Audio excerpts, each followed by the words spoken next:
Good evening, I'm back. I'm your host, Jack Remington, of the Jack Remington NFL channel. I apologize, I didn't catch on the editing of the last video. I said, good evening, I'm your host, Jack Remington, of the Political Analyst channel. It's the wrong channel. So I got it right this time, and I apologize. I don't have any time to do any editing today, or very little editing, because I called into work. The guy can't make it. I'm going to get some overtime. I'm going to take it. Make hay while the sun is shining. I kind of like my tickets this week. I mean, I got a little bit of confidence. And we won our teaser last week. So now we're plus 130 for the season. And I had a little side bet. I won that one too. So cash money, I mean, we're doing very well. But I got to put it on the board. I got to put it on pregame.com. I got to put it on the Fish Zangs simulator for the Las Vegas Hilton Super Contest. So I know I'm below 500. Not happy about that. Okay, let's get it going. Ticket number one. I'm taking the Baltimore Ravens -4. I think Tennessee is the home team, but they're playing in London, United Kingdom. I just think that Tennessee's only won 2 out of the last 11 regular season games. They've been skidding. They've popped up a couple good wins here and there, but you know what? The team is fading. I think Baltimore is ascending. The team's moving in different directions, and I like what I saw. I know I had Pittsburgh. I won with Pittsburgh last week, but Baltimore was clearly the better team. Aguilar dropped a sure touchdown pass in the third quarter to come out and smoke. I mean, they were still winning. It was 10-3 at halftime or something like that. And Lamar Jackson got frustrated through his helmet on the sideline. He wants to win. He's having a pretty good season. They gave him that money. He's showing them that he's worth the money. I think the Ravens are a Super Bowl contender. I don't think Tennessee is. I know they might talk about Mike Vrabel, this, Mike Vrabel, that. I'm sorry. There's only one Bill Belichick, and you see where he's at right now. There was questions about Tom Brady coming back to being the coach. They asked Peyton Manning, all the greats. Tom Brady said he would get frustrated. He wouldn't last very long. He admitted he wouldn't last very long. You know, he wants perfection. And let's face it, most people don't want it. They don't want perfection. Anyway, enough of that. I'm taking the Ravens -4. I just think this is a good spot for them. I think they're angry that they lost that game. It was very winnable with the Steelers. And let's face it, the Tennessee Titans defense is nothing like the Steelers. And they were moving the ball. They would slice through them like butter. Lamar Jackson had a great game. You know, he can't help it. There was 7 drop balls and then 2 of them for touchdowns for sure. So I'm taking the Ravens. I think they're in a good spot here. I think Tennessee they're just average. They're the 450 team. They're a sub 500 ball club now, and they got to rebuild. They got to retool, especially offensive line. Pick number 2. This one was a hard one. I'm taking the Bengals -2.5. They're hosting Seattle. The Bengals got 49ers on deck, but I don't think that's going to bother them any. These two teams have played 4 times in the last 10 years, and the home team has won each one, but Seattle has never covered. So they're 0-3-1 against the spread. And you look at who Seattle's beat. You know, they beat up on the Giants, they beat up on the weaker teams. Bengals, they beat the Rams, and the Bengals, they're coming around. And Joe Burrow's probably close to 80% or 85%. That's good enough for him. And the rest of the team's kind of a little tweaky, but if they get that pass rush going, they rattle Geno Smith, which I think the coaching staff's going to do to Geno Smith. I just think the Bengals are going to win this, and a lot of money's coming on Seattle. So this is like a contrarian bet to me. Pick number 3, another one that should have my head examined, but I feel pretty good about this pick. I'm taking the Bears +2.5. It's going to rain, and rain and mud favors the running team. Justin Fields is good in the bad weather. Look who they beat last year on opening week in the monsoon. They beat the 49ers. Everybody forgets about that. The Bears have got something to prove. They woke up against the Commanders on the road, and all the players are wearing number 51 in memory of Dick Butkus this week for this game. That's kind of a motivator, especially for your defense. I think defense is going to step it up. Kirk Cousins is good for the Vikings. I get all that, but he's minus Justin Jefferson. The ingredients are there to put a little sprinkle on the money line. I think the Bears are going to win this game outright. Okay, pick number 4. New Orleans Saints -1. What's wrong with this line? My line, I had the Saints -6. I think all the C.J. Stroud for the Texans is going to. He's never thrown an interception. Rookie of the year. Well, they dropped 3 of them last week. They just couldn't hang on to the ball. So sooner or later his luck's going to run out. I like the kid. He's a good rookie. Maybe he will get Rookie of the Year. Maybe he deserves it. It's very hard not to throw an interception in the National Football League if you're a starter in the NFL. So I think the Saints defense is the real thing. They're number 4 in total defense. That's pretty damn good. This would be the toughest defense they've faced yet. And I think Houston's going to come down to the real planet, and the Saints got something to play for. Dennis Allen, nobody has faith in him as a head coach, but he's a pretty good defensive coach, and maybe he knows this is his last shot. Maybe he knows he's got something here. I just think the Saints are going to do it. They just got done pacing the Patriots 34-0 last week on the road. I think Saints going to do it again. Pick number 5, another one I've got some flack about in my own household. I'm taking the Los Angeles Chargers plus 2.5 over the Dallas Cowboys on Monday night. Teams that have played the 49ers are 1 win, 19 losses in the push. So the last 21 teams to play the 49ers, they've won 1 game, lost 19, and pushed 1 all against the spread. I think the one game that they covered spread, they lost the game. So last 21 times a team has got them playing the 49ers, and they lose the next game. And 49ers punish you. They're what they call the black and blue bruising team of the Steelers and Oilers of the 70s. So the 49ers are right now, I'm telling you. So that's ticket number 1. Ravens -4, Bengals -2.5, Bears plus 2.5, Saints -1, and Chargers plus 2.5. 3 favorites, 2 dogs. Okay, ticket number 2. I feel so good about the Ravens, I'm going to use them again. I'm putting the Ravens on both tickets. I feel so good about the Bears, I'm putting them on both tickets. I feel so good about the Saints, -1. I mean, this is a gift. I'm putting that on the ticket as well. So there's 3. I know I said the other video I wouldn't do this anymore, but I feel very strongly about these 3 games. I mean, if I was in Vegas, I'd be putting some dimes on these games. I'd do round robin, I'd do some teasers, I'd do some other stuff. Ticket number 2, pick number 1 is the Ravens -4. Pick number 2, Bears plus 2.5. Pick number 3, Saints -1. Pick number 4, the Buffalo Bills -14. They are pissed that they lost that game, United Kingdom, all across the pond to Jacksonville. They were coming back in the fourth quarter. They woke up at halftime. See, Jacksonville had been there for like 17 straight days, whatever it was. They were acclimated. Buffalo flies out Thursday night on the red eye. I guess they're at Saturday morning because you cross the international date line, right? So it's a day ahead of time over there. So, and then they got to play the game Sunday morning. I mean, I don't even think they had 24 hours to prep for the game. But it doesn't matter. But if you watch that game at all, and I watched the highlights, I mean, Jacksonville was clearly the dominant team in the first half, but in the second half, Buffalo was waking up. Their bodies got into a little bit of rhythm, and they were starting to come back. I mean, Buffalo looked pretty good in the middle of the fourth quarter when they woke up. It's too late. Not enough Red Bulls or coffee, whatever. So that's pick number 4. And pick number 5, we're taking Indianapolis Colts +4. They're at Jacksonville. Gardner Minshew III, who I think is a great quarterback. This is his revenge game. Jacksonville cut him for no reason. I guess they didn't like the guy. I smell Tom Brady this year. Nobody wanted Tom Brady. Michigan didn't want him. He could put him on the bench, and the guy get injured. He come away, save him, bail him out in big bowl games.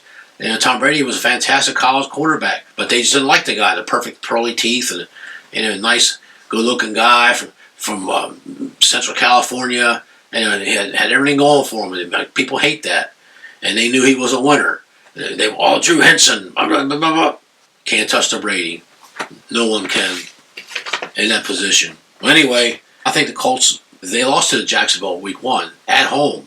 But now they finally just won a home game, and they got some momentum going. They signed a contract for Jonathan Taylor. The day after they gave Jonathan Taylor the money, the other guy named Zach something run off a big run.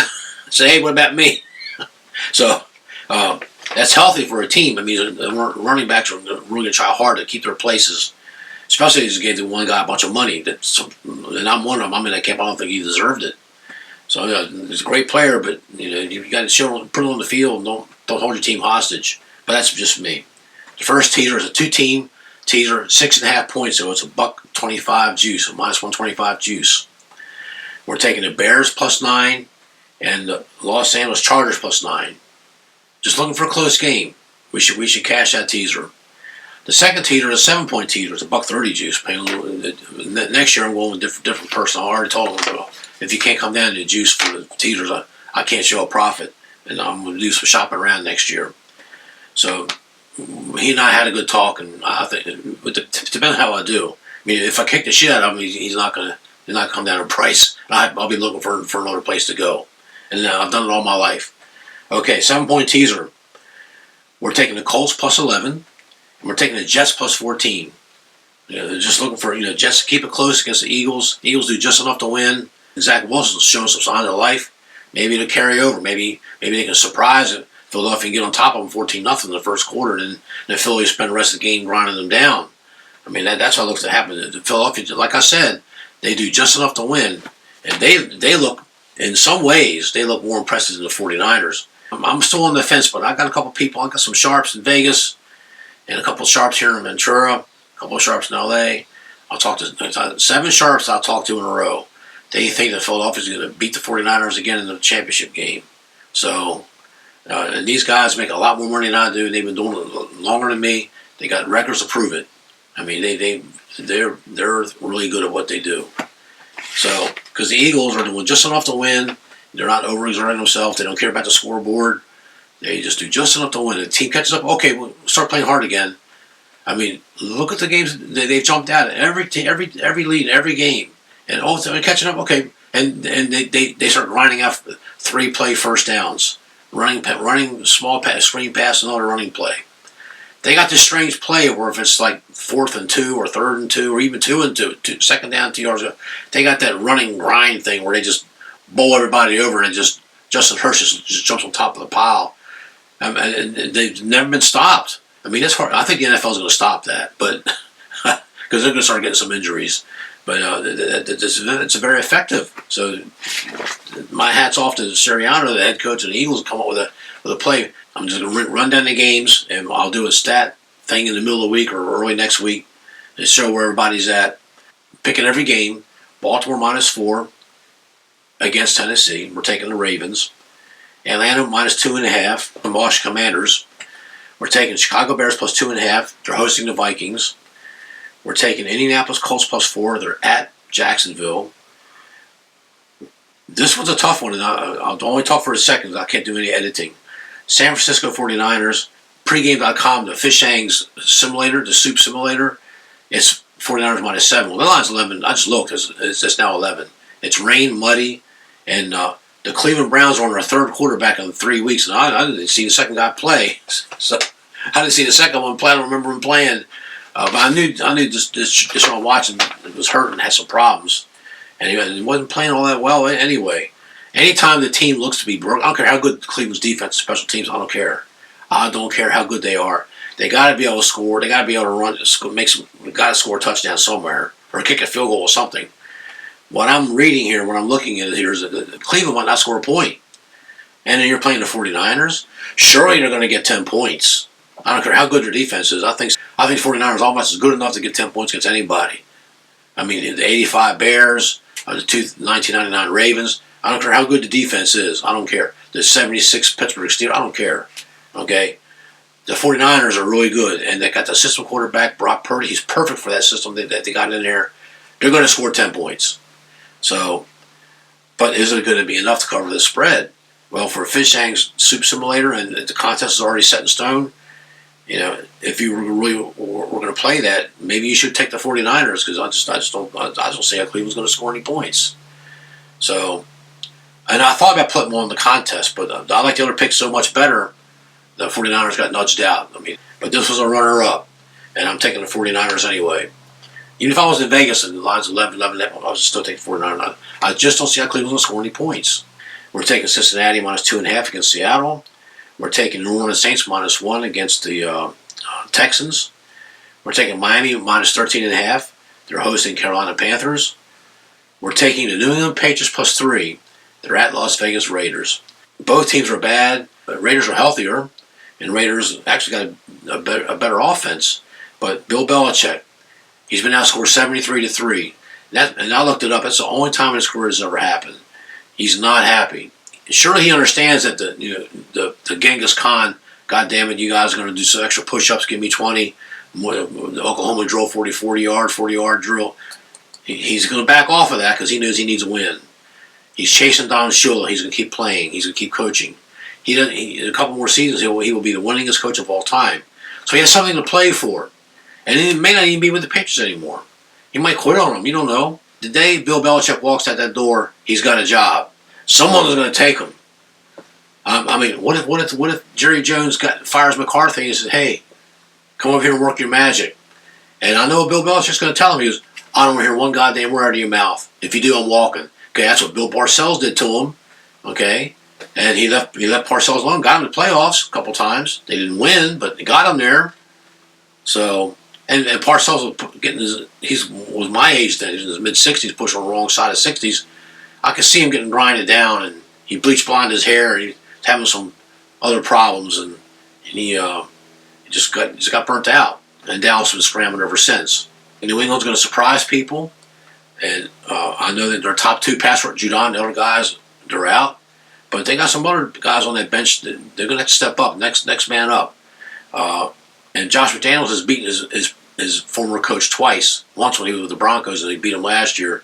So it's McDaniels 2-0 against Bill Belichick. I think he wants to even that score. He's going to show him, "Hey, look, I made you. And when you got fired from the Broncos, I hired your ass back. And now you left me again. Now I'm going to school you." I mean, this is the most lopsided scoring for money coming in. It's 94% of the money's coming in on the Raiders, only 6% on the Patriots. It's the lowest I've seen in years.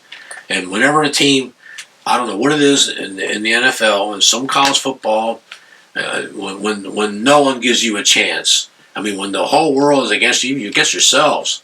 Quotes from the New England Patriots news pages criticizing each other. When it can't get any lower, they suck it up.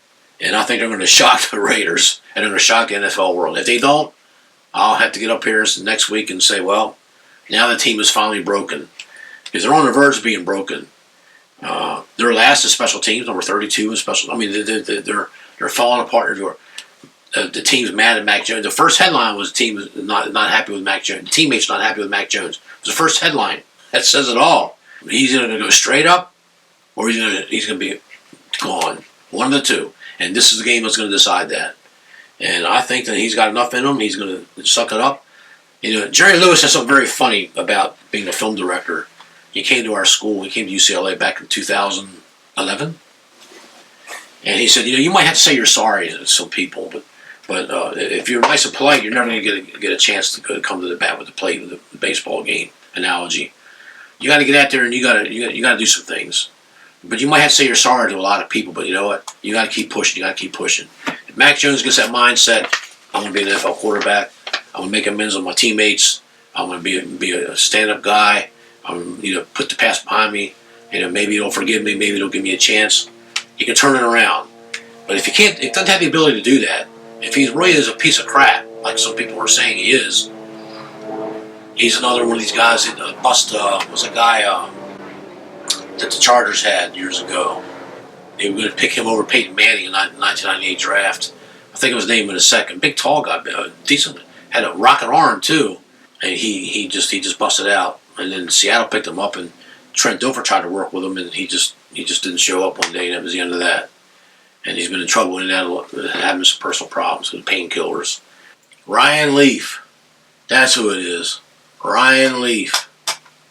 Had to turn on the computer, look it up. That's how damn dumb I am. Is he going to go straight up, or is he going to go straight down? Geno Smith could have went straight down, but he didn't. He was on the bench for 9 freaking years. Out of football. Came back. Look at him now. Doing very well for Seattle. Well, he's got a good coach. Seattle Seahawks, Pete Carroll. Okay. So we're going to take New England. They're going to shock the world. We're taking Detroit -3. They're at Tampa Bay Buccaneers. I should have my head exam about that. I really fought hard on that one. Los Angeles Rams -7. Watch out for that one. I mean, the Cardinals could cover that spread. I'm reading an Aaron Donald quote that he's pissed off at the entire defense and he's going to get on their ass. I would not want to be the Cardinals. And the Cardinals has a couple key injuries, and I think the Rams got to step up to keep proving themselves. We're taking the New York Jets plus the points against the Eagles. Buffalo -14. They're hosting the New York Giants, a team that is broken. And the Los Angeles Chargers plus 2.5 on Monday night against the Cowboys.